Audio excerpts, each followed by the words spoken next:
পয়গম্বর মূসা আলাইহিস সালাতু ওয়াস সালাম আল্লাহ পাক রব্বুল আলামিনকে ডাক দিয়ে বললেন, রে আল্লাহ, আপনি আমাকে একটা কিতাব দেন, যেই কিতাবের মাধ্যমে আমি আমার উম্মতদেরকে হেদায়েতের পথে ডাকব। পয়গম্বর মূসা আলাইহিস সালাতু ওয়াস সালাম যখন আল্লাহ পাক রব্বুল আলামিনের কাছে কিতাব চাইলেন, তখন আল্লাহ পাক রব্বুল আলামিন বললেন, তো হে মূসা, তুমি তুর পাহাড়ের ভিতরে চলে আসো। তুমি যদি তুর পাহাড়ের ভিতরে আসো তাহলে আমি তোমাকে কিতাব দিব। পয়গম্বর মূসা আলাইহিস সালাতু ওয়াস সালাম কিতাবের আশায়, কিতাব পাওয়ার আশায় তুর পাহাড়ের ভিতরে চলে গেলেন। আল্লাহ পাক রব্বুল আলামিনকে ডাক দিয়ে বললেন, হে আল্লাহ, অতি তাড়াতাড়ি আপনি আমাকে কিতাব দিয়ে দেন, কিতাব দিয়ে দেন। তা না হলে আমি আমার উম্মতদেরকে রেখে আসছি, তারা বড় ঘাড় বেঁকা উম্মত, তারা বড় ঘাড় তারা উম্মত, তারা কোনো উল্টা পাল্টা কাজ করে ফেলবে। আপনি আমাকে তো অতি তাড়াতাড়ি কিতাব দিয়ে দেন। আল্লাহ পাক রব্বুল আলামিন পয়গম্বর মূসা আলাইহিস সালাতু ওয়াস সালামকে ডাক দিয়ে বললেন, রে মূসা, সহজেই তোমাকে কিতাব দেওয়া হবে না, সহজে তোমাকে কিতাব দেওয়া হবে না। তুমি যদি কিতাব নিতে হয় তাহলে তোমাকে 30 দিন 30 রাত রোজা রাখতে হবে। আল্লাহু আকবার। পয়গম্বর মূসা আলাইহিস সালাতু ওয়াস সালাম আল্লাহ পাক রব্বুল আলামিনকে ডাক দিয়ে বললেন, হে আল্লাহ, 30 দিন 30 রাত রোজা রাখবো, ঠিক আছে, তবে আমার রোজা রাখার ধরন কেরম, আমার রোজা রাখার মাধ্যম কেরম, আমি কি 30 দিন 30 রাতের ভিতরে কখন সেহরি খাবো, কয় বেলা ইফতার খাবো? আল্লাহ পাক রব্বুল আলামিন পয়গম্বর মূসা আলাইহিস সালাতু ওয়াস সালামকে ডাক দিয়ে বললেন, রে মূসা, না না, 30 দিন 30 রাতের ভিতরে তুমি সাহারিও খাইতে পারবা না, ইফতারও করতে পারবা না। এই 30 দিন 30 রাত তোমাকে একটানা রোজা রাখতে হবে। আল্লাহু আকবার। পয়গম্বর মূসা আলাইহিস সালাতু ওয়াস সালাম আল্লাহ পাক রব্বুল আলামিনকে ডাক দিয়ে বললেন, রে আল্লাহ, আমি আপনার রাসূল কিতাব নিব, আপনি আল্লাহ আমাকে কিতাব দিবেন, তাহলে আপনি আমাকে এত কষ্ট দিয়ে কিতাব কি কারণে দিবেন, কি কারণে দিবেন? এই কথা যখন পয়গম্বর মূসা আলাইহিস সালাতু ওয়াস সালাম বলছেন, তখন আল্লাহ পাক রব্বুল আলামিন ডাক দিয়ে বললেন, রে মূসা, সহজে অর্জিত জিনিসের উপরে মানুষের কদর থাকে না। সহজে যেই জিনিসটা মানুষ পাওয়া যায় তাহলে ওই জিনিসটার প্রতি মানুষের বেশি দাম থাকে না, কদর থাকে না, মূল্য থাকে না। এই কথা যখন পয়গম্বর মূসা আলাইহিস সালাতু ওয়াস সালাম আল্লাহ পাক রব্বুল আলামিন মূসা আলাইহিস সালাতু ওয়াস সালামকে বললেন, তখন বললেন, হে আল্লাহ, তাহলে আপনি আমাকে কিতাব দিবেন, ঠিক আছে, কিতাব দিবেন। সহজ অর্জিত জিনিসের উপরে মানুষের কদর কম থাকে। হে মূসা, তুমি শুনে রাখো, শুনে রাখো, সন্তান জন্ম দিতে গেলে বাপ এবং মায়ের মাধ্যমে সন্তান দুনিয়ার ভিতরে পদার্পণ করে। সন্তান জন্ম দিতে গেলে বাবার চেয়ে মায়ের 3 গুণ বেশি কষ্ট। এই কারণে বাবার চেয়ে সন্তানের প্রতি মায়ের 1000 গুণ বেশি দরদ বেশি থাকে। এই কারণে সহজে তোমাকে কিতাব দিতে হবে না। তোমাকে যদি কিতাব নিতে হয় তাহলে তোমাকে 30 দিন 30 রাত রোজা রাখতে হবে। এই কথা যখন বলছেন পয়গম্বর মূসা আলাইহিস সালাতু ওয়াস সালাম বাস রোজা রাখা শুরু করে দিলেন। এবার পয়গম্বর মূসা আলাইহিস সালাতু ওয়াস সালাম যখন রোজা রাখা আরম্ভ করে দিলেন, 30 দিন 30 রাত যখন রোজা রাখা হয়ে গেল, পয়গম্বর মূসা আলাইহিস সালাতু ওয়াস সালাম কিতাব পাওয়ার আশায় তুর পাহাড়ের ভিতরে চলে আসলেন। এবার পয়গম্বর মূসা আলাইহিস সালাতু ওয়াস সালাম সন্ধ্যার একটু আখ্যান দিয়ে কি করলেন, দেখবেন আমরা রোজা রাখি মাত্র একদিন, রোজা রাখার কারণে আমাদের মুখের ভিতরে কি পরিমাণ দুর্গন্ধ শুরু হয়ে যায়। আমরা কি করি, সন্ধ্যার একটু আখ্যান দিয়ে মেসওয়াক করি, সন্ধ্যার একটু আখ্যান দিয়ে ভালোভাবে মেসওয়াক করি, যাতে করে আমাদের মুখের দুর্গন্ধ চলে যায়। যেই নবী মূসা 30 দিন 30 রাত রোজা রাখছে, তার মুখের ভিতরে কি পরিমাণ দুর্গন্ধ হইতে পারে। এবার পয়গম্বর মূসা আলাইহিস সালাতু ওয়াস সালাম সন্ধ্যার একটু আখ্যান দিয়ে যখন মেসওয়াক করা শুরু করে দিলেন, আল্লাহ পাক রব্বুল আলামিন এবার আরশ আজিমের উপর থেকে ডাক দিয়ে বললেন, হে মূসা, তুমি কেন মিসওয়াক করলে, তুমি কেন মিসওয়াক করলে? এবার পয়গম্বর মূসা আলাইহিস সালাম বললেন, হে আল্লাহ, 30 দিন 30 রাত রোজা রাখার কারণে আমার মুখের ভিতরে এত পরিমাণে দুর্গন্ধ হয়ে গেছে, যেই দুর্গন্ধের কারণে আমি তোমার রূহানি কিতাব, আল্লাহ তোমার রূহানি কিতাব তেলাওয়াত করব, এই দামি কিতাব তেলাওয়াত করব, এই দুর্গন্ধ মুখ নিয়ে কিভাবে তোমার কিতাব তেলাওয়াত করব, এই কারণে আমি মিসওয়াক করে ফেলছি। এবার আল্লাহ পাক রব্বুল আলামিন বললেন, হে মূসা, আমি তোমাকে যেই কারণে রোজা রাখতে বলছি এর একটা কারণ হইল দুনিয়ার মানুষের কাছে রোজাদারের মুখের গন্ধ অনেক দুর্গন্ধ মনে হইতে পারে, অনেক গন্ধযুক্ত হইতে পারে, কিন্তু আমি আল্লাহ পাক রব্বুল আলামিনের কাছে রোজাদারের মুখের দুর্গন্ধ মিশক আম্বরের চাইতে বেশি সুগন্ধি মনে হয়। আল্লাহু আকবার।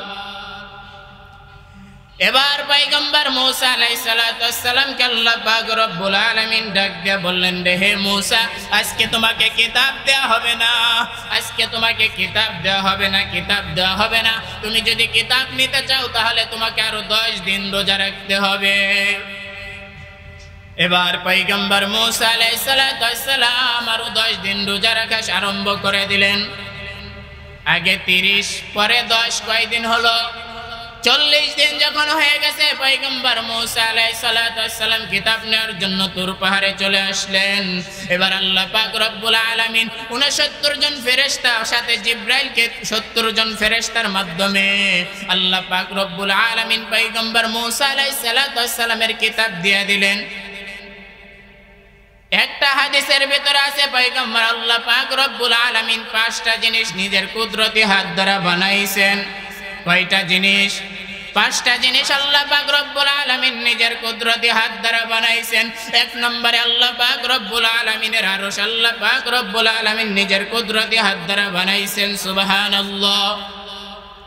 2 নম্বরে আল্লাহ পাক রব্বুল আলামিন এই পৃথিবীর যত মানুষ আসবে, পৃথিবীর যত মানুষ আসবে সমস্ত মানুষের রিজিক আল্লাহ পাক রব্বুল আলামিন পৃথিবী সৃষ্টি করার 50,000 বছর আগে লেখা হয়ে গেছে।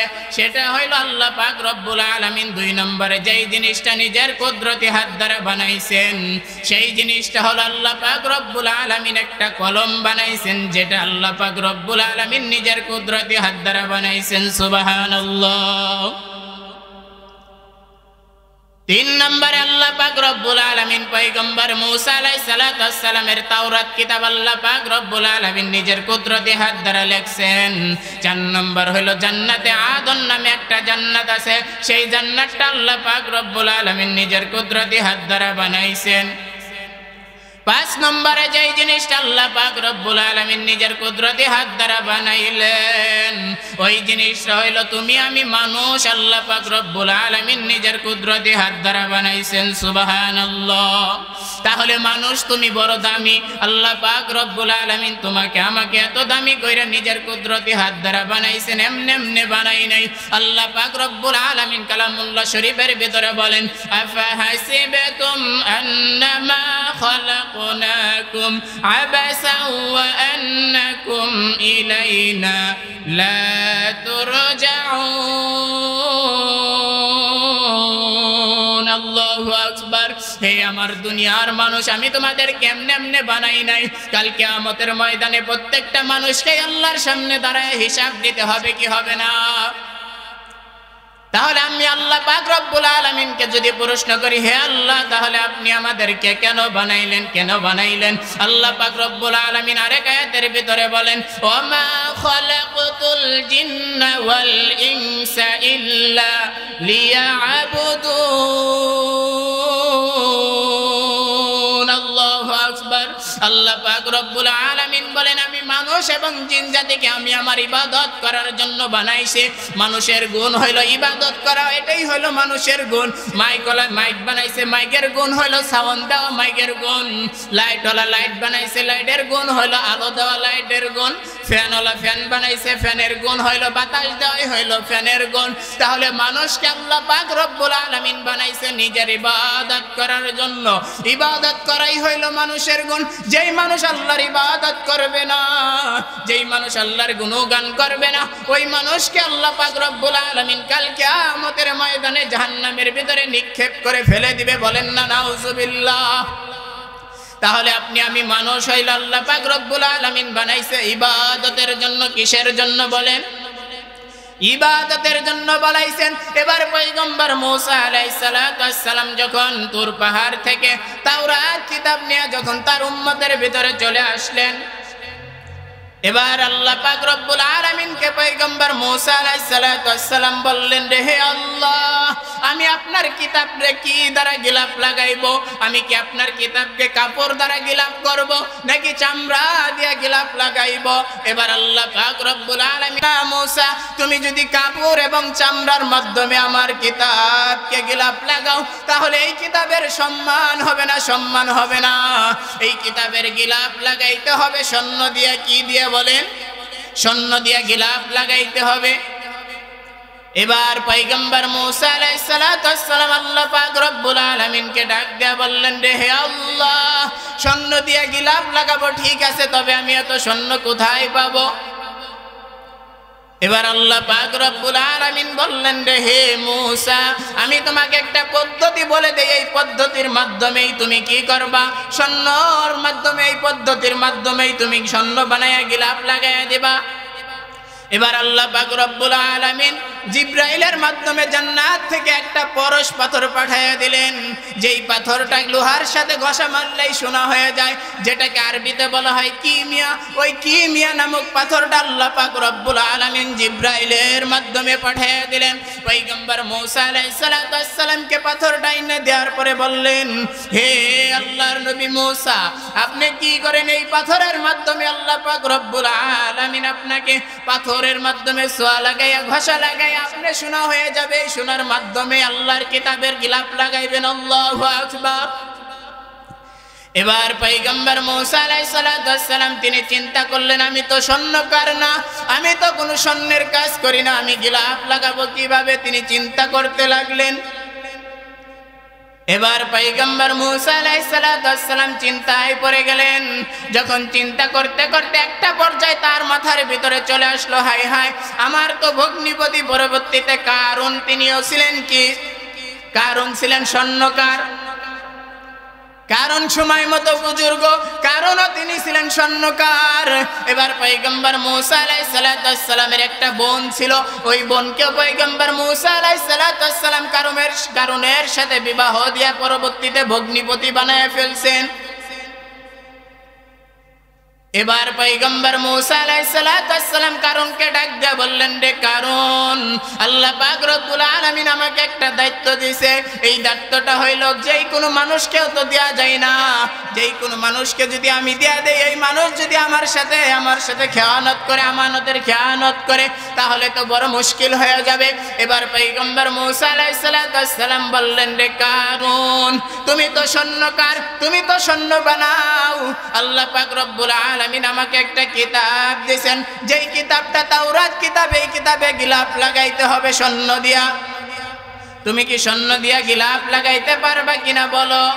এবার কারুন পয়গম্বর মূসা আলাইহিস সালাতু ওয়াস সালামকে ডাক দিয়ে বললেন, রে ভাইজান, আমি তো স্বর্ণর গিলাফ, স্বর্ণকার, আমি ঠিক আছে, তবে আমি গিলাফ লাগাইতে পারবো, এটাও ঠিক আছে, তবে আমি এত স্বর্ণ কোথায় পাবো? এবার কারুনকে পয়গম্বর মূসা আলাইহিস সালাতু ওয়াস সালাম বললেন, রে কারুন, এই যে আমার কাছে আল্লাহ পাক রব্বুল আলামিন কিমিয়া নামক একটা পাথর দিবেন, যেই পাথরের মাধ্যমে ঘষা লাগাইলেই সোনা হয়ে যায়, এই পাথর দ্বারা তুমি কি করবা? আল্লাহর তাওরাত কিতাবের গিলাফ লাগাইবা। এবার যখন পয়গম্বর মূসা আলাইহিস সালাতু ওয়াস সালাম কারুনকে সেই পাথরটা দিয়ে দিবেন, এবার পয়গম্বর মূসা আলাইহিস সালাতু ওয়াস সালামের পাথর পাইয়া কারুন স্বর্ণ বানাইতে লাগলেন আর কিতাবের গিলাফ লাগাইতে লাগলেন। সুবহানাল্লাহ। এবার কারুন আস্তে আস্তে যখন গিলাফ লাগাইতে লাগলেন, তাওরাত কিতাবের গিলাফ লাগাইতে এক পর্যায়ে যখন গিলাফ লাগানো শেষ হয়ে গেল, এবার পয়গম্বর মূসা আলাইহিস সালাতু ওয়াস সালাম আল্লাহ পাক রব্বুল আলামিনকে ডাক দিয়ে বললেন, হে আল্লাহ, আপনি দেখেন আপনার কিতাবের গিলাফ যেভাবে বলছেন সেভাবে লাগানো হয়েছে কিনা? এবার আল্লাহ পাক রব্বুল আলামিন বলতেছে, হ্যাঁ হ্যাঁ মূসা, আমি যেভাবে বলছি সেভাবেই গিলাফ লাগানো হয়ে গেছে। এবার তুমি কি করো, সুন্দরভাবে একটা বাক্স বানাও, যেই বাক্সর ভিতরে কি করবা, ওই বাক্সর ভিতরে এই তাওরাত কিতাব রাখবা, আবার বের করে তেলাওয়াত করবা সুবহানাল্লাহ। এবার যখন বাক্স বানানো হয়ে গেছে, এবার পয়গম্বর মুসা আলাইহিস সালাতু ওয়াস সালাম কারুনের কাছে যেয়ে বলতেছে, রে কারুন, আমি তোমাকে একটা কিমিয়া পাথর দিছিলাম, যেই পাথরের মাধ্যমে আজকে পর্যন্ত তুমি গিলাফ লাগাইলা, যেই পাথরের মাধ্যমে তুমি স্বর্ণের একটা বাক্স বানাইছাও, এবার তুমি কি করো, আমাকে ওই পাথরটা ফিরাইয়া দাও। এবার পয়গম্বর মুসা আলাইহিস সালাতু ওয়াস সালাম যখন কারুনের কাছে পাথরটা চাইছে, এবার পয়গম্বর মুসা আলাইহিস সালাতু ওয়াস সালামকে কারুন ডাক দেয়া বলতেছেন, রে ভাইজান, এতদিন পর্যন্ত কাজ করছি, কোথায় যেন পাথরটা হারিয়ে গেছে। কারণ এবার মিথ্যা কথা বলা শুরু করছে। কারণ বলতেছে, আমি এতদিন পর্যন্ত কাজ করার পরে পাথরটা কোথায় যেন হারিয়ে গেছে। এবার পয়গম্বর মুসা আলাইহিস সালাতু ওয়াস সালাম কারণকে ডাক দিয়ে বললেন, রে কারণ, তুমি যদি মিথ্যা কথা বলে থাকো তাহলে যেন আল্লাহ পাক রব্বুল আলামিন তোমাকে ধ্বংস করে দেয়, আর যদি তুমি সত্য কথা বলে থাকো তাহলে যেন আল্লাহ পাক রব্বুল আলামিন তোমাকে মাফ করে দেয়। এই কথা যখন বলছে পয়গম্বর মুসা আলাইহিস সালাতু ওয়াস সালাম এই কথা বলে চলে আসছে। এবার কারণ কি করলেন, ওই পাথরের মাধ্যমে পাথরটা আসলে হারায়া যায় নাই, কারণ লুকায়া রাখছে, হামলায়া রাখছে। এবার কারণ আস্তে আস্তে স্বর্ণ বানাইতে লাগলেন। বিশ্বের এরকম কোন দেশ নাই যেই দেশের ভিতরে কারণের কোনো ব্যবসা ছিল না। কারণ প্রত্যেক দেশের ভিতরে তিনি ব্যবসা শুরু করে দিলেন। প্রত্যেক দেশের ভিতরে তার এরকম কোনো দেশ ছিল না যার কোনো ব্যবসা ছিল না, তার কোনো কলকারখানা দোকানের কোনো অভাব ছিল না। কারণ আস্তে আস্তে অনেক ধন সম্পত্তির মালিক হয়ে গেছেন। এবার কারণ যখন অনেক ধন সম্পত্তির মালিক হয়ে গেলেন, কোটিপতি হয়ে গেলেন, আল্লাহ পাক রব্বুল আলামিনের পক্ষ থেকে এবার পয়গম্বর মুসা আলাইহিস সালাতু ওয়াস সালাম কারণকে দাওয়াত দেওয়ার জন্য গেলেন। এবার কারণকে দাওয়াত দিয়ে বলতেছে, রে কারণ, আল্লাহ পাক রব্বুল আলামিন তোমাকে অনেক ধন সম্পদ দিছে, তোমাকে আল্লাহ পাক রব্বুল আলামিন অনেক টাকা পয়সার মালিক বানায়া দিছে। রে কারণ, তুমি এই ধন সম্পদের মাধ্যমে কি করো, এই ধন সম্পদ থেকে আল্লাহর রাস্তায় দান করো। তুমি যদি এই ধন সম্পদ থেকে আল্লাহর রাস্তায় দান করো তাহলে আল্লাহ পাক রব্বুল আলামিন তোমার এই ধন সম্পদের ভিতরে বরকত বাড়ায়া দিবেন। সুবহানাল্লাহ। আল্লাহ পাক রব্বুল আলামিন বলেন, দুনিয়ার ভিতরে যত মানুষ আছে সমস্ত মানুষদেরকে ধন সম্পদ দান করেন একজন, তিনি কে? আমাদেরকে ছেলে সন্তান দেওয়ার মালিক একজন, তিনি কে? ছেলে সন্তান দেওয়ার মালিক আল্লাহ। দুনিয়ার কোনো পীর কোনো মানুষকে ছেলে সন্তান দিতে পারে না, কোনো বাবা কাউকে ছেলে সন্তান দিতে পারে না। ছেলে সন্তান দেওয়ার মালিক একজন, তিনি কে? দুনিয়ার ভিতরে দেখবেন অনেক মা বাবার ছেলে আছে, মেয়ে নাই। আবার অনেক মা বাবার কি আছে, শুধু মেয়ে আছে, ছেলে নাই। আবার আল্লাহ পাক রব্বুল আলামিন দেখবেন দুনিয়ার ভিতরে এরকম মানুষ পাঠাইছে, এরকম মা বোনদেরকে পাঠাইছে যার কোনো ছেলেও নাই, মেয়েও নাই। এটাও আল্লাহ পাক রব্বুল আলামিনের একটা পরীক্ষা। আল্লাহ পাক রব্বুল আলামিন আপনাকে ছেলে দিয়া পরীক্ষা করবেন, আপনাকে মেয়ে দিয়া পরীক্ষা করবেন, আপনাকে ধন দৌলত দিয়া পরীক্ষা করবেন। আবারও কাউকে আল্লাহ পাক রব্বুল আলামিন ধন দৌলত না দিয়েও পরীক্ষা করবেন। এটা আল্লাহর একটা নিজাম। এই পরীক্ষায় যারা পাস করতে পারবে তারাই আল্লাহ পাক রব্বুল আলামিন বলেন, লা ইন শাকারতুম লা আযীদান্নাকুম ওয়া লা ইন কাফারতুম ইন্না আযাবি লাশাদীদ। আল্লাহু আকবার। যেই বান্দা বান্দি আমি আমার আল্লাহর ধন সম্পদ পাওয়ার পরে শুকরিয়া আদায় করবে, আল্লাহ পাক রব্বুল আলামিন ওই বান্দার ধন সম্পদের ভিতরে বরকত বাড়ায়া দিবে। সুবহানাল্লাহ। আর যেই বান্দা বান্দি আমি আল্লাহর ধন সম্পদ পাওয়ার পরে শুকরিয়া আদায় করবে না, না শুকরিয়া আদায় করবে, আমি আল্লাহ পাক রব্বুল আলামিন শুধুমাত্র তার ধন সম্পদ কেড়েই নিব না। আমি আল্লাহ পাক রব্বুল আলামিন ওই ব্যক্তিকে কঠিন আযাবের ভিতরে গ্রেফতার করে দিব। তাহলে ধন সম্পদ পাওয়ার পরে শুকরিয়া আদায় করবে একজনের উপর, তিনি কে? ধন সম্পদ দেওয়ার মালিক কে? ছেলে দেওয়ার মালিক কে? মেয়ে দেওয়ার মালিক কে? আবার ছেলে মেয়ে কোনোটাই দেওয়ার মালিক কে? আল্লাহ পাক রব্বুল আলামিন এই পরীক্ষা কিয়ামতের ময়দানে প্রত্যেকটা মানুষকে আল্লাহ পাক রব্বুল আলামিন 5টা প্রশ্ন করবেন। কয়টা? প্রত্যেকটা মানুষকে আল্লাহ পাক রব্বুল আলামিন কিয়ামতের ময়দানে 5টা প্রশ্ন করবে। এই 5টা প্রশ্নের জবাব না দেওয়া পর্যন্ত কোনো বনি আদম এক পাও এক কদমও নড়তে পারবে না। 1 নম্বর প্রশ্ন হইল, আমি আল্লাহ পাক রব্বুল আলামিন দুনিয়ার ভিতরে তোমাকে পাঠাইলাম, 60 70 80 বছরের হায়াত দিয়া দুনিয়ার ভিতরে পাঠাইলাম। এই 60 70 80 বছরের হায়াতটা কোন পথে তুমি লাগাইছো, কোন পথে ব্যয় করছো? এই 60 70 80 বছরের হিসাব দিয়া তারপরে তুমি জান্নাতে যাও। 2 নম্বর প্রশ্ন হইল, আল্লাহ পাক রব্বুল আলামিন বলবেন, হে আমার বান্দা বান্দি, তোমাদেরকে আমি একটা যৌবন দিছিলাম, এই যৌবনটা তুমি কোন পথে ব্যয় করছো? এই যৌবনটা তুমি কোন পথে ব্যয় করছো? এই যৌবনের হিসাব দিয়া তারপরে তুমি যাও। এই যৌবনটা তুমি ভালো পথে ব্যয় করছো নাকি তুমি খারাপ পথে ব্যয় করছো? এই যৌবনের হিসাব একজন নেবেন, তিনি কে? তাহলে যৌবনের হিসাব আল্লাহ পাক রব্বুল আলামিনের কাছে আপনাকে আমাকে দিতে হবে। 3 নম্বর যেই প্রশ্নটা আল্লাহ পাক রব্বুল আলামিন আপনাকে আমাকে করবে, 3 নম্বর প্রশ্নটা হইল, তুমি ধন সম্পদ যে আল্লাহ পাক রব্বুল আলামিন তোমাকে দিল, এত ধন সম্পদ তুমি কোন পথে আয় করছো?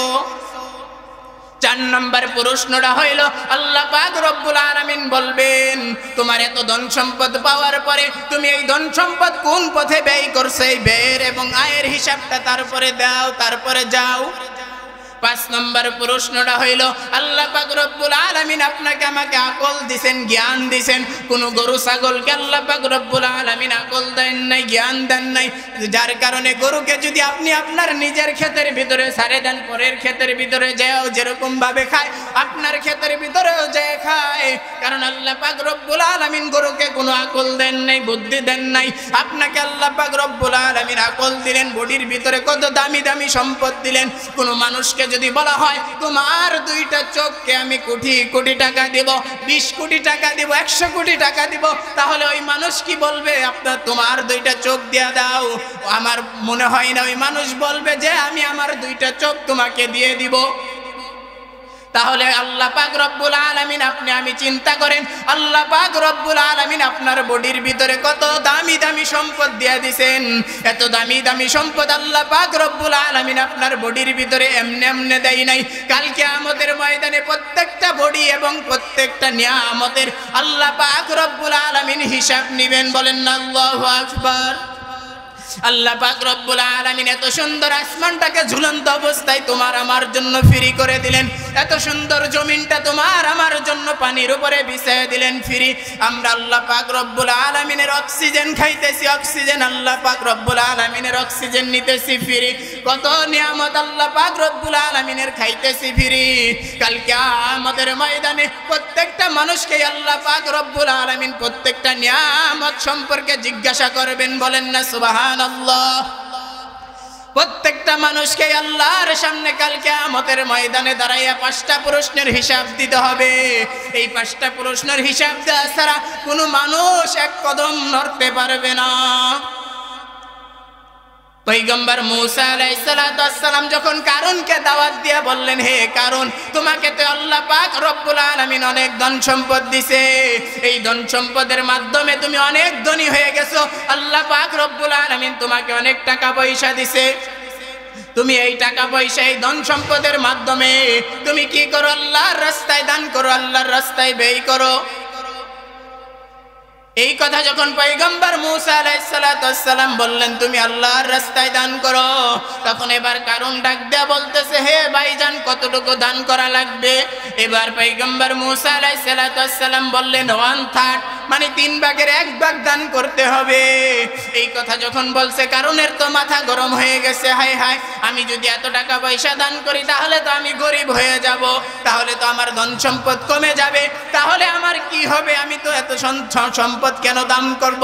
এবার কারণ বলতেছে, ভাইজান, কিছু লুঙ্গি দান করে দিলে হয় না?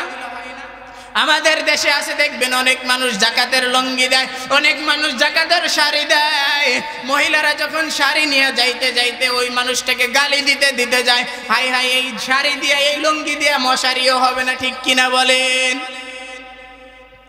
এবার পয়গম্বর মূসা আলাইহিস সালাম যখন কারুনকে বলছেন তোমার ধন সম্পদ থেকে আল্লাহর রাস্তায় দান করা লাগবে, এবার কারুন চিন্তা করতেছে হায় হায় আমি যদি দান করি তাহলে আমার ধন সম্পদ কমে যাবে, ধন সম্পদ কমে যাবে, আমার এই ধন সম্পদ দান করা থেকে কিভাবে বাঁচতে হবে সেই কৌশল অবলম্বন করলেন কারুন। এবার কারুন কি করলেন, একটা মহিলাকে সাজাইলেন, একটা মহিলাকে সাজায় বলতেছেন হে মহিলা শুনো আমি তোমাকে 10,000 দিরহাম দিব, যেই 10,000 দিরহাম দিব তুমি যদি মহিলা হইয়া তুমি কি করতে পারো, পয়গম্বর মূসা আলাইহিস সালামের বিরুদ্ধে ঈদগার ময়দানে যায় বলতে পারো মূসা তো আমার সাথে জিনা করছে, বলেন না নাউজুবিল্লাহ। এই কথা যদি তুমি বলতে পারো যে মূসা আমার সাথে জিনা করছে তাহলে তোমাকে আমি 10,000 দিরহাম দিব। এবার মহিলা বললেন আচ্ছা ঠিক আছে আমাকে 10,000 দিরহাম আগে দেন, তাহলে আমি কি করব, মূসা আলাইহিস সালামের বিরুদ্ধে এই কথা বলবো।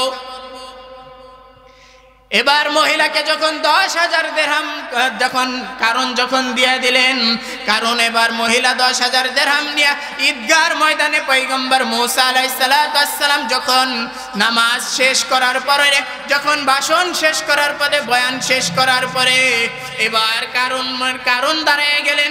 কারণ দাঁড়ানোর পরে বলতেছে হে ভাইজান আমি আপনার কাছে একটা মাসালা জানতে চাই। এবার পয়গম্বর মূসা আলাইহিস সালাম তুমি বলতেছে তুমি কি মাসালা জানবা বলো। এবার পয়গম্বর মূসা আলাইহিস সালামকে কারণ ডাক দিয়ে বলতেছে যে ভাইজান কোন মানুষ যদি জিনা করে তাহলে এটার শাস্তি কি আপনি বলেন। এবার পয়গম্বর মূসা আলাইহিস সালাম বললেন তাওরাতের 3 জন হাফেজ, 1 নম্বরে হইল পয়গম্বর মূসা আলাইহিস সালাম, 2 নম্বর হইল পয়গম্বর হারুন আলাইহিস সালাম, 3 নম্বর হইল কারুন। এবার পয়গম্বর মূসা আলাইহিস সালাম বললেন আমি যেই তাওরাতের হাফেজ তুমিও তো সেই তাওরাতের হাফেজ, তাওরাতের ভিতরে তো স্পষ্ট আছে যদি কোনো যুবক যুবতী বিবাহিত হয় তারা যদি জিনা করে তাদেরকে হইল মাজা কোমর পর্যন্ত গর্তের ভিতরে রাইখা পাথর মাইরা তাদেরকে দুনিয়া থেকে বিদায় করে দেওয়া। আর যদি যুবক যুবতী যদি জিনা করে তারা যদি অবিবাহিত হয় তাদেরকে হইল 80 থেকে 90টা বেতের আঘাত করা। এই কথা যখন বলছে পয়গম্বর মূসা আলাইহিস সালামকে এবার কারণ ডাক দিয়া বলতেছেন রে ভাইজান জিনাটা যদি আপনি করেন, কারণ কত বড় বেয়াদব চিন্তা করছেন আপনারা, ওই কিন্তু বলতে পারতো জিনাটা যদি আমি করি তাহলে আমার শাস্তিও কি একই নাকি, কারণ বলতেছে জিনা যদি আপনি করেন। এবার পয়গম্বর মূসা আলাইহিস সালাম বললেন বড় লোকের জন্য যেই শাস্তি, গরিবের জন্য সেই শাস্তি, মেম্বারের ছেলে মেয়েদের জন্য যেই শাস্তি, চেয়ারম্যানের মেয়ে ছেলেদের জন্য যেরকম শাস্তি, রিকশাওয়ালার পোলার জন্য এরকম শাস্তি, এমপি মন্ত্রীর ছেলের জন্য যেরকম শাস্তি, একজন ভ্যান চালক কৃষকের ছেলের জন্য সেই শাস্তি। এই কথা যখন বলছে এবার পয়গম্বর মূসা আলাইহিস সালামের বিরুদ্ধে মহিলা দাঁড়ায় বলতেছে হে মূসা কারণ আমাকে কি করছে 10,000 দিরহাম দিছে।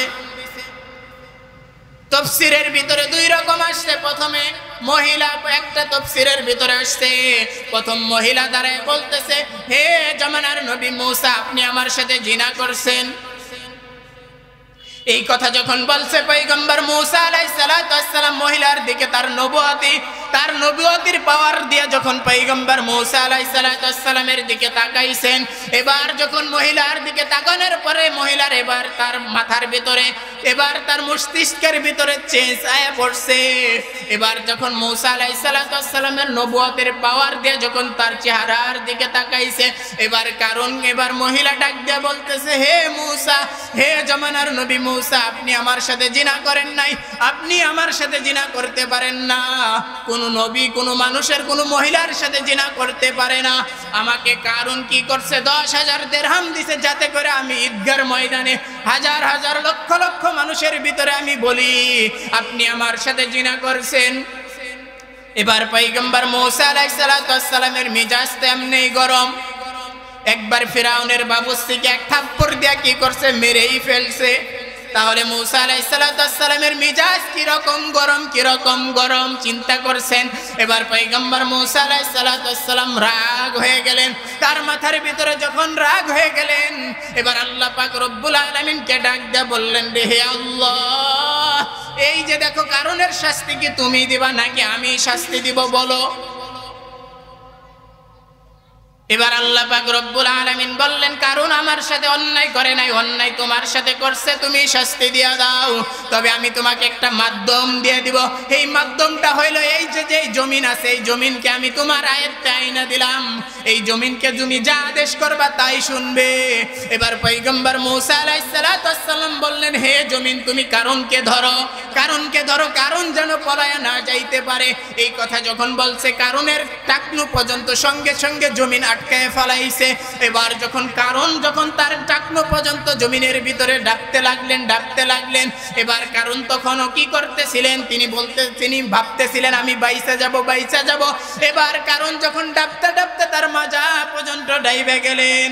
এবার পয়গম্বর মূসা আলাইহিস সালাতু ওয়াস সালামকে আল্লাহ পাক রব্বুল আলামিন ডাক দিয়া বলতেছেন, একটা হাদিসের ভিতরে আছে কারণ কাঁদতে তার আশপাশের ভিতরে কাদা হয়ে গেছে। এবার আল্লাহ পাক রব্বুল আলামিনের কুদরতি অন্তরের ভিতরে জোশ লেগে গেছে, কারণের প্রতি মায়া লাগছে।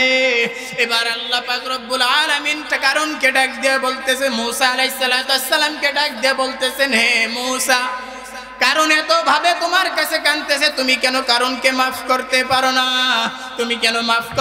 না? কারণ যদি আমাকে ডাক দিয়ে বলতেছে, রে হে আল্লাহ আমি এত বড় অপরাধ করছি, আপনি আমাকে মাফ করে দেন, তাহলে আমি আল্লাহ পাক রব্বুল আলামিন সঙ্গে সঙ্গে মাফ করে দিতে পারতাম। কারণকে মাফ করে দিতাম। এবার পয়গম্বর মূসা আলাইহিস সালাতু ওয়াস সালাম তিনি ছিলেন বিচক্ষণ নবী, তিনি বড় চালাক নবী ছিলেন। এবার পয়গম্বর মূসা আলাইহিস সালাতু ওয়াস সালাম আল্লাহ পাক রব্বুল আলামিনকে ডাক দিয়ে বললেন, রে হে আল্লাহ এই কারণে আপনি আল্লাহ আর আমি আপনার বান্দা। আপনি কথায় কথায় মানুষদেরকে মাফ করতে পারেন, এই গুণ যদি আপনার ভিতরে না থাকতো তাহলে আপনি আল্লাহ হইতে পারতেন না। আর যদি আমার ভিতরে এই গুণ যদি না থাকতো তাহলে আমি নবী মূসা হইতে পারতাম না। এবার পয়গম্বর মূসা আলাইহিস সালাতু ওয়াস সালাম যখন কারণ এবারকে একদম ফাইনাল ডিসিশন দিয়ে দিয়েছেন, মাটি তুমি কারণকে ডাবায়া নিয়ে যাও। এবার কারণ বলতেছে মরার আগে একটা মরণ কামড় দিয়ে যাব। কি করব? মরার আগে একটা মরণ কামড় দিয়া তারপরে দুনিয়া থেকে যাব। তুমি যখন আমাকে মাফ করবা না, মরার আগে আমি একটা মরণ কামড় দিয়েই তারপরে চলে যাব। এবার কি মরণ কামড় দেব? কারণ বলতেছেন, আয় মূসা যাকাত দেওয়া কোনো ফেক না, যাকাত দেওয়া কোনো উদ্দেশ্য না। আসলে আমার এত ধন সম্পদ দেখার পরে তোমার লোভ লাগছে, এত ধন সম্পদ দেখার পরে তুমি আর লোভ সামলাইতে পারো নাই। তুমি আর তোমার আল্লাহ আমার এই ধন সম্পদ ভোগ করবা, আমার এই ধন সম্পদ খাইবা, এই কারণে তুমি আজকে আমাকে মাফ করতে পারতেছো না। বলেন না নাউজুবিল্লাহ। এই কথা যখন বলছে এবার পয়গম্বর মূসা আলাইহিস সালাতু ওয়াস সালাম আল্লাহ পাককে ডাক দেয়া বলতেছেন, হে আল্লাহ আপনি শুনলেন কি এই মুহূর্তে কারণ কি বলল? আপনি তো বলছেন তাকে মাফ করে দিতে, আমি তাকে কিভাবে মাফ করব? এবার পয়গম্বর মূসা আলাইহিস সালাতু ওয়াস সালাম আল্লাহ পাককে ডাক দেয়া বললেন, হে আল্লাহ কারণ এই মাজা পর্যন্ত ডেবে গেছে, ওর যত ধন সম্পদ আছে ওই যেন এই দুনিয়া থেকে দেখে যাইতে পারে, ওর ধন সম্পদ এই দুনিয়া থেকে ওই যেন দেখে যাইতে পারে, তার সমস্ত ধন সম্পদ দুনিয়া থেকেই ধ্বংস করে দাও। এবার আল্লাহ পাক রব্বুল আলামিন কি করলেন? কারণের কথা মতো পয়গম্বর মূসা আলাইহিস সালাতু ওয়াস সালামের কথা মতো কারণ নিজের চোখে দেখে গেলেন তার যত ধন সম্পদ আসলো সমস্ত ধন সম্পদ দুনিয়ার ভিতরে ডাইবে গেলেন। ডাকতে একেবারে সমস্ত ধন সম্পদ ধ্বংস হয়ে গেলেন। সমস্ত ধন সম্পদ যখন ধ্বংস হয়ে গেলেন, এই যে যখন পয়গম্বর মূসা আলাইহিস সালাতু ওয়াস সালাম কারণকে যখন আদেশ করার পরে, মাটিকে আদেশ করার পরে কারণ ডাকতে লাগলেন। কারণ আজও পর্যন্ত কি করতে লাগলেন? জমিনের ভিতরে ডাকতে লাগলেন। এবার কিয়ামত পর্যন্ত কারণ কি করবে? কিয়ামত পর্যন্ত কারণ মাটির তলে যাইতেই থাকবে। আমি যেই পরশ পাথরের কথা বলছিলাম, এই পরশ পাথরটা হইল কারণ কি করছিল? যেই পরশ পাথরের মাধ্যমে এত ধন সম্পদ অর্জন করছিল, এত ধন সম্পদের মালিক হয়ে গেছিল কারণ। এত ধন সম্পদ পাওয়ার পরে কারণ তার মাথার ভিতরে অহংকার চলে আসছিল।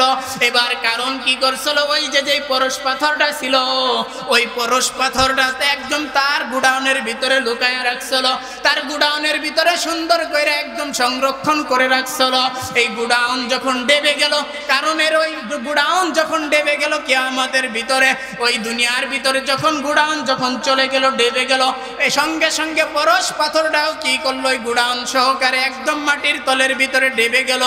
এই যে হলো পরশ পাথরের জন্ম, আর পরশ পাথরের মৃত্যু এখানেই শেষ হয়ে গেল। এবার যখন আসলে পয়গম্বর মুসা আলাইহিস সালাম কারণ কি করছেন, তিনি আরো অনেক আগেই আল্লাহ পাক রব্বুল আলামিনের সাথে তিনি কি করছেন, খোদাই দাবি করছেন। ফিরাউন খোদাই দাবি করছেন, আসলে আল্লাহ পাক রব্বুল আলামিন তাদেরকে ধ্বংস করে দেয় নাই, সাথে সাথে ধ্বংস করে নাই। আল্লাহ পাক রব্বুল আলামিনের সামনে ফিরাউন খোদাই দাবি করছে। ফিরাউন বলছে, আনা রব্বুকুমুল আলা, আমি হইলাম সবচেয়ে বড় খোদা। আল্লাহ পয়গম্বর মুসা আলাইহিস সালাম দুনিয়া আসার আগে, অনেক আগে ফিরাউন খোদা দাবি করছে। আল্লাহ পাক রব্বুল আলামিন তাকে ধ্বংস করে নাই, ধ্বংস করে নাই। কিন্তু পয়গম্বর মুসা আলাইহিস সালামের সাথে যখন বেয়াদবি করছে, বেয়াদবি করার সঙ্গে সঙ্গে আল্লাহ পাক রব্বুল আলামিন পয়গম্বর মুসা আলাইহিস সালামের সাথে যখন ফিরাউন বেয়াদবি করছে, আল্লাহ পাক রব্বুল আলামিন নীল দরিয়ার ভিতরে চুবায়া চুবায়া ফিরাউনকে মারছে। ঠিক কিনা বলেন? তাহলে জমিনের ভিতরে যারা উলামায়ে কেরামের সাথে বেয়াদবি করবে, যারা হক্কানি আলেমের সাথে বেয়াদবি করবে, দুনিয়ার ভিতরেই তাদের বিচার হয়ে যাবে। ঠিক কিনা? দুনিয়ার ভিতরে তাদের বিচার হয়ে যাবে। এই কারণে হক্কানি আলেমের সাথে বেয়াদবি করা যাবে না, হক্কানি উলামায়ে কেরামের সাথে বেয়াদবি করা যাবে না। তারা হইল নাইবে রাসূল, তারা হইল আল্লাহ পাক রব্বুল আলামিনের আল্লাহ রাসূল বলছেন, ইন্নাল উলামা ওয়ারাসাতুল আম্বিয়া, নিশ্চয় উলামায়ে কেরাম হইল আমার উত্তরসূরি। আমার উলামায়ে কেরামের সাথে যারা বেয়াদবি করবে, দুনিয়ার ভিতরেই তাদের শাস্তি দুনিয়ার ভিতরেই দেখায়া নিয়ে যাবে। এই কারণে উলামায়ে কেরামের সাথে বেয়াদবি করা যাবে না। আল্লাহ পাক রব্বুল আলামিন যতটুকু কথা বললাম আমাদের সকলকে আমল করার তৌফিক দান করেন, বলেন না আমিন। যেহেতু এটা মহিলা মাদ্রাসার মাহফিল, শেষ পর্যায়ে আমি আপনাদের কাছে একটু যারা আবদার রাখবো, এই যে লাস্টে যতটুকু কথা বলবো, এই কথাটা একদম মনোযোগ দিয়ে শুনবেন। হরিণের মতো কান খাড়া কইরা মা বোনরা শুনেন। মা বোনদের জন্য একটু যারা আমল দিয়েই চলে যাব, বিদায় নিব। কোন মা বোন যদি 4টা কাজ করে, কয়টা? কোন মা বোন যদি 4টা কাজ করে, আল্লাহ পাক রব্বুল আলামিন আল্লাহর রাসূল আল্লাহর পক্ষ থেকে বলেন, কোন মা বোন যদি 4টা কাজ করে, তাহলে আল্লাহ পাক রব্বুল আলামিন কিয়ামতের ময়দানে 8টা জান্নাত ওই মা বোনদের জন্য খুলে দিবেন। সুবহানাল্লাহ। 1 নম্বর কাজ হইল, কোন মা বোন যদি কি করে, 1 নম্বর কাজ হলো সময় মতো 5 ওয়াক্ত নামাজ পড়বে। যেই মা বোন সময় মতো 5 ওয়াক্ত নামাজ পড়বে, কাল কিয়ামতের ময়দানে আল্লাহ পাক রব্বুল আলামিন ওই মা বোনদের জন্য আল্লাহর 8টা জান্নাতের দরজা খুলে দিবে। সুবহানাল্লাহ। 2 নম্বর কাজ হলো, কোন মা বোন যদি কি করে, রমজানের রোজা ঠিকমতো আদায় করে। মা বোনরা দেখবেন নামাজের বেলায় অলস হয়ে যায়, জোহরের নামাজ আসরে যায়, পরে আসরের নামাজ মাগরিব ঠেকায় দেয়, মাগরিবের নামাজ এশায় যায় আদায় করে, এশার নামাজ ফজরে যায় আদায় করে। এরকম ভাবে যদি আপনি নামাজ পড়েন, তাহলে আপনার নামাজের পরিপূর্ণ হক আদায় হবে না। এই কারণে সময় মতো নামাজ আদায় করার দরকার আছে না নাই? 1 নম্বর, কোন মা বোন যদি কি করে, সময় মতো 5 ওয়াক্ত নামাজ আদায় করে। 2 নম্বরে সে রমজান মাসের যদি রোজা রাখে।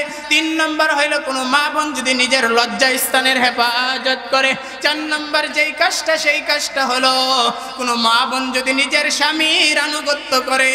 এই 4টা কাজ যদি কোন মা বোন যদি সময় মতো ভালোভাবে করতে পারে, তাহলে আল্লাহ পাক রব্বুল আলামিন বলেন, কাল কিয়ামতের ময়দানে ওই মা বোনকে আমি আল্লাহ পাক রব্বুল আলামিন 8টা জান্নাতের দরজা খুলে দিব। সুবহানাল্লাহ। এই কারণে আমাদের দুনিয়া থেকে চলে যাইতে হবে। আজকে তুমি দুনিয়ার ভিতরে আসো, একটা সময় দুনিয়ার ভিতরে থাকবে না। আল্লাহ পাক রব্বুল আলামিন বলেন, কুল্লু নাফসিন যায়িকাতুল মাউত, প্রত্যেকটা প্রাণীকেই মৃত্যুবরণ করাই লাগবে। হে মা বোনরা, ভালো কইরা কথাগুলি শুনো। দুনিয়ার ভিতরে আল্লাহ পাক রব্বুল আলামিন আপনাকে আমাকে 60, 70, 80 বছরের হায়াত দেয়া পাঠাইলেন। দুনিয়াটা হইল পরীক্ষার হল। পরীক্ষার হলে কোনো বাধা দেওয়ার জায়গা না। দেখবেন একটা মেধাবী ছাত্র যেরকম ভাবে পরীক্ষার হলের ভিতরে লেখে, একটা মেধাহীন ছাত্র পরীক্ষার হলের ভিতরে লেখে, দেখবেন কোনো উস্তাদ কোনো স্যার কি করতে পারে না, যেই ছাত্রটা সঠিক লেখে তাকেও বাধা দিতে পারে না, যেই ছাত্রটা ভালোভাবে প্রশ্নের উত্তর দিতে পারে না তাকেও বাধা দিতে পারে না। কারণ হইল এটা একটা পরীক্ষার হল। আল্লাহ পাক রব্বুল আলামিন দুনিয়াতে আপনাকে আমাকে পাঠাইছেন, দুনিয়াটা হইল পরীক্ষার হল। দুনিয়াতে বাধা দেওয়ার জায়গা না, বাধা দেওয়ার জায়গা না। আল্লাহ পাক রব্বুল আলামিনের কাছে যদি এই দুনিয়ার দাম যদি একটা মশার পাখনার পরিমাণ দাম থাকতো, তাহলে কোনো কাফের বেঈমান ইহুদি খ্রিস্টান নাসারাদেরকে আল্লাহ পাক রব্বুল আলামিন এক গিলাস পানিও পান করতে দিতেন না। তাহলে এই দুনিয়ার কোনো দাম নাই আল্লাহর কাছে। এই কারণে দুনিয়ার ভিতরে তোমাদেরকে যেরকম ভাবে মুমিন যেরকম ভাবে যেই রাস্তার ভিতরে চলে, মুমিন যেরকম যেই রাস্তার ফল খায়, একটা বেঈমানও সেই গাছের ফল খাইতে পারে। মুমিন যেই নদীর মাছ খায়, একটা বেঈমানও সেই নদীর মাছ খাইতে পারে। মুমিন যেই রাস্তা দিয়া চলে, একটা বেঈমানও সেই রাস্তা দিয়া চলে। মুমিন যেই বাজারে বাজার করে, একটা বেঈমানও সেই বাজারে বাজার করে। কারণ হলো দুনিয়াটা পরীক্ষার হয় মতো আপনার এই হায়াতকে মূল্যায়ন করার তৌফিক দান করেন, বলেন না আমিন। যতটুকু কথা বললাম সর্বপ্রথম আমাকে এবং এলাকার প্রত্যেকটা মা বোনদেরকে, প্রত্যেকটা বাবাদেরকে, প্রত্যেকটা যুবক ভাইদেরকে আমল করার তৌফিক দান করেন, আমিন। ওয়া আখিরি দাওয়ানা আলহামদুলিল্লাহি রাব্বিল আলামিন।